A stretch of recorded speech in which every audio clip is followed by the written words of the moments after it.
Na antiguidade, duas correntes de pensamento se apresentavam como caminhos alternativos na busca da sabedoria: a dogmática e a cética. O confronto entre essas duas maneiras de pensar foi crucial para o desenvolvimento da história do pensamento humano. Hoje, muitos séculos depois, essas duas correntes ainda estão vivas.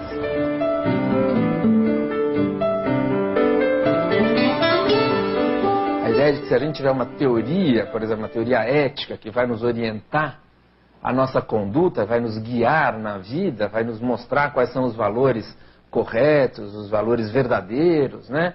Os valores universais, né? E não meramente relativos ou subjetivos, aparentes, falsos, né? Então, se a gente tiver essa teoria, nós vamos aplicá-la na nossa vida e nós vamos imediatamente ter uma vida autêntica, uma vida melhor. Nossa vida vai se transformar, né, para o bem, né? Isso talvez seja uma ilusão, né? Eu acho que, embora a filosofia, ou talvez a gente possa dizer assim, um certo tipo de filosofia, uma certa maneira de filosofar tenha prometido isso, né, ou tenha deixado a entender isso, eu acho que essa maneira de filosofar não é boa. Eu vou chamar essa maneira de filosofar de dogmatismo. O século V a.C., na antiga Grécia, deu ao mundo alguns dos maiores filósofos que já viveram. E a tarefa de se continuar a discussão filosófica após gente como Sócrates, Platão e Aristóteles era de enorme peso e responsabilidade. Mas para quem veio depois deles, algo mudou. Se Sócrates, por exemplo, se preocupava em compreender conceitos metafísicos como o bom e o belo, alguns dos sistemas filosóficos que vieram a partir de então eram mais imediatistas, queriam soluções práticas para o cotidiano. Surgiram diversas correntes filosóficas competindo entre si, cada uma com sua versão da verdade, expressa através de dogmas. Por isso foram chamados de dogmáticos.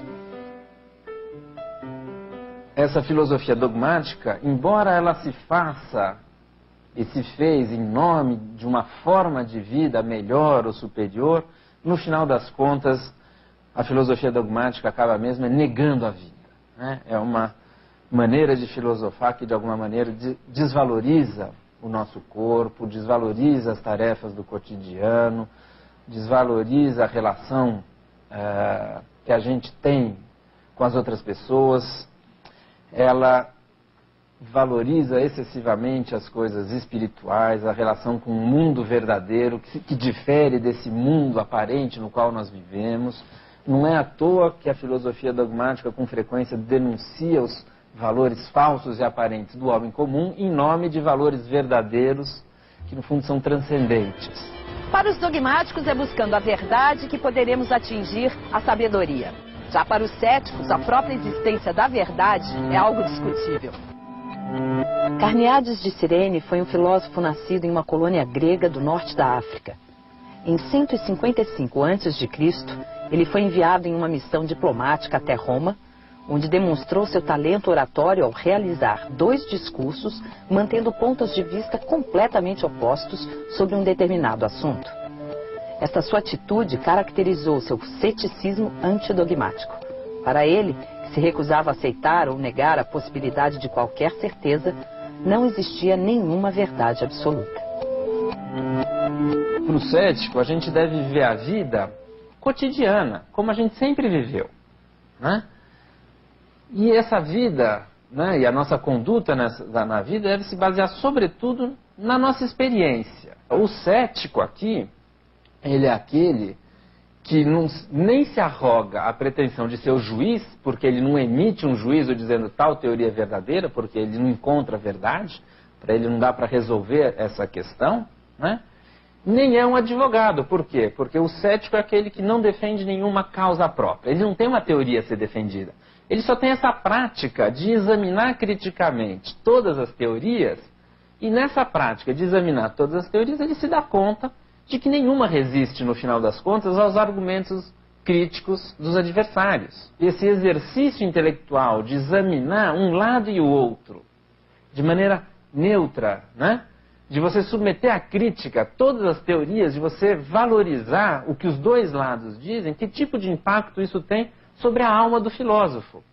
que era o que o Platão lá atrás estava falando. Olha, o filósofo, né, o homem prático, tem um certo tipo de discurso, de raciocínio, e isso, de alguma maneira, deixa a sua alma pequena, tensa, né, agressiva, etc. e tal.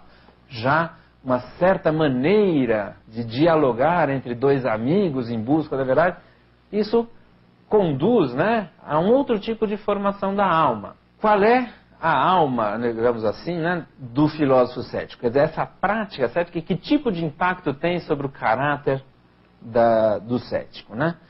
Eu acho que, em primeiro lugar, né, e isso talvez seja a coisa mais importante aqui, é uma espécie de honestidade intelectual, né? Acho que toda vez que a gente vai pensar uma questão, nós temos que considerar todas as posições envolvidas, todos os argumentos a favor e contra, de maneira neutra. Isso é, sem assumir previamente uma posição. Então, acho que a nossa vida está repleta e permeada de dogmatismos. Dogmatismos religiosos, dogmatismos ideológicos e políticos, né? Partidários, jornalísticos, científicos. Quer dizer, a nossa vida, a gente não se dá conta disso, mas muitas das coisas que a gente faz e pensa, muitas das coisas são influenciadas por crenças muito arraigadas, né, muito fortes, às quais a gente adere como se fossem absolutas e verdadeiras. E às vezes a gente não se dá conta, né? Então eu acho que o ceticismo é bom e é importante para que a gente esteja atento para esses dogmatismos presentes na vida social de um modo geral, quando a gente lê um jornal, discute uma questão. E, de outro lado, do ponto de vista pessoal também, né? A gente, às vezes, vive pior porque tem certas coisas que nos direcionam e a gente não está consciente delas, né? E é preciso, então, examinar a própria vida, conhecer-se a si mesmo, reconhecer, então, ali onde há uma espécie de crença muito forte que está atrapalhando a nossa vida. Será que hoje nós estamos mais próximos dos céticos ou dos dogmáticos? Existem várias religiões, existem vários dogmas. Aí cada uma segue aquilo que ela acredita. Acredito muito na astrologia, acredito muito. De uma maneira que seja verdade. Acredito, você vai dizer, pô, você tá voando, né? Eu já fui até religioso, já fui até evangélico já, há muito tempo atrás. Mas aí eu discutia muitos dogmas. Quem não acredita, aí seria da consciência da pessoa. Porque eu acho que seria da crença dele. Até o próprio relativismo é um dogma, né? Se você diz assim, tudo é relativo, você já está criando um dogma e já vamos questionar. Existe só uma verdade absoluta, com certeza não existiria tantos confrontos, tanta guerra, desunião, com certeza. Talvez no fim do mundo, quando estiver tudo acabando, as pessoas vão acreditar em uma coisa só. Porque hoje são várias religiões, são várias. Qual dessas religiões está certa? Os meus pais são evangélicos, meus amigos são católicos. Quem é que está com a verdade, entendeu? E eu acabo percebendo que ninguém está com a verdade. Acabei criando minha própria verdade, acreditando em outras coisas. Nesse exame de si mesmo, dos dogmatismos presentes na vida social e individual, deve implicar, por um lado, uma espécie de aceitação do que a gente é, né? Sem idealizar, né? De fato, o mundo, né? O nosso mundo humano, ele está constituído por dogmatismos, que talvez fosse bom eliminar. E isso implica, então, não só uma espécie de aceitação de si, dos defeitos e dos problemas, mas também uma espécie de aprimoramento de si. Aquela ideia de uma transformação que a filosofia deve promover. Não tanto ao substituir um valor por outro, mas talvez deixar de ter um apego excessivo a certos valores. O ceticismo é uma espécie de exercício intelectual, de argumentação crítica e racional, que submete todas as posições a argumentos favoráveis e contrários da maneira mais imparcial e neutra possível, né? Não chega a nenhuma verdade, e que esse tipo de prática tem uma influência, eu acho, sobre o caráter, de alguma maneira, sobre a vida da pessoa, né? E eu acho que, de alguma maneira, isso tende a tornar as pessoas melhores.